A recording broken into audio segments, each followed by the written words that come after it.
एखादी व्यक्ती किंवा वस्तू एक आहे की एकापेक्षा अधिक आहेत हे सांगणाऱ्या संख्यावाचक गुणधर्माला वचन म्हणतात.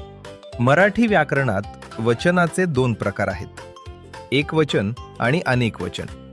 एखाद्या शब्दामधून फक्त एका व्यक्तीचा किंवा वस्तूचा बोध होतो तेव्हा त्यास एकवचन म्हणतात. एखाद्या शब्दामधून एकापेक्षा अधिक व्यक्तींचा किंवा वस्तूंचा बोध होतो तेव्हा त्यास अनेक वचन म्हणतात.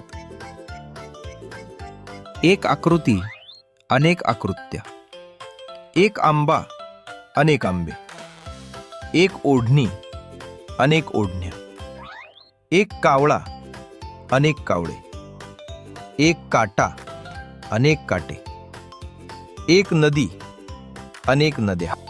काही शब्दांचे अनेक वचन करताना त्यांच्या शब्दरूपात कोणताही बदल होत नाही, म्हणजेच एकवचन आणि अनेक वचन सारखेच राहते. उदाहरणार्थ, एक उंदीर अनेक उंदीर, एक कन्या अनेक कन्या, एक कवी अनेक कवी आणि एक कागद अनेक कागद. सेव्ह करा आणि शेअर करा.